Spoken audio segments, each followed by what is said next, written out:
pouco mais sobre a origem e o significado do termo biodiversidade.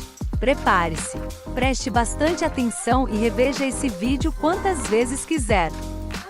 Você sabe o significado ou conceituar o termo biodiversidade? O termo biodiversidade é bastante recente.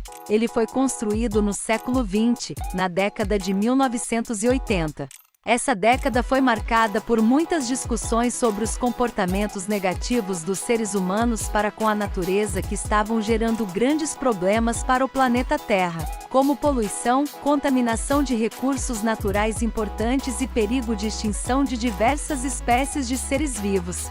Mas também se discutia as consequências das atitudes humanas relacionadas à natureza, porque elas poderiam afetar a saúde humana e contribuir para a extinção dos próprios seres humanos. Nessa época, os pesquisadores e ambientalistas que falavam sobre os temas relacionados à natureza e às questões ambientais utilizavam o termo diversidade biológica, para expressar que no planeta Terra há uma quantidade enorme de tipos ou espécies de seres vivos.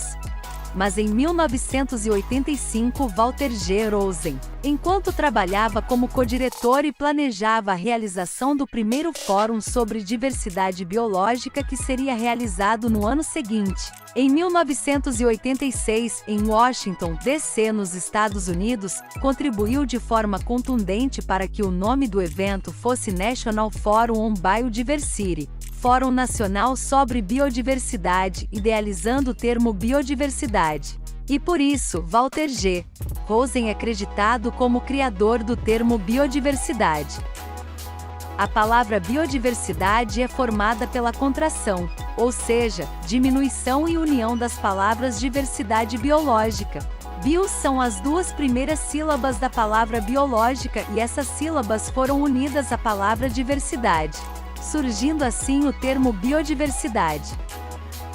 A partir do Fórum Nacional sobre Biodiversidade de 1986, pesquisadores e ambientalistas passaram a utilizar o termo biodiversidade como sinônimo de diversidade biológica, e por isso, o significado ou conceito de biodiversidade é o mesmo de diversidade biológica.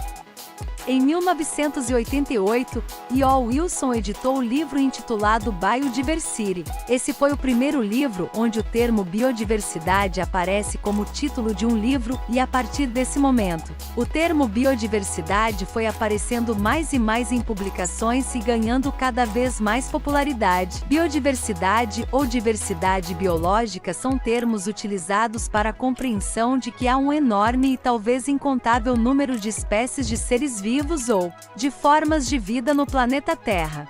Consequentemente, pode-se entender que todas as espécies têm alguma importância em nível de complexidade. Atualmente continua-se a utilizar o termo biodiversidade para falar da variedade de espécies existentes no planeta, ou do conjunto de todas as espécies existentes numa região, bioma, num determinado local ou numa determinada época. Mas também usa-se o termo biodiversidade para falar do conjunto de genes existentes ou do conjunto de ecossistemas. Resumindo, o termo biodiversidade foi criado por Walter G. Rosen em 1985. Biodiversidade é o mesmo que diversidade biológica. Bio é um termo extraído do idioma grego e significa vida, e diversidade significa variedade. Ou seja, biodiversidade são as várias formas de vida que habitam no planeta Terra. Biodiversidade é o conjunto de espécies, genes ou ecossistemas que existem no planeta Terra ou em uma região específica ou que existiram numa época específica. E então, deu para compreender o que é biodiversidade?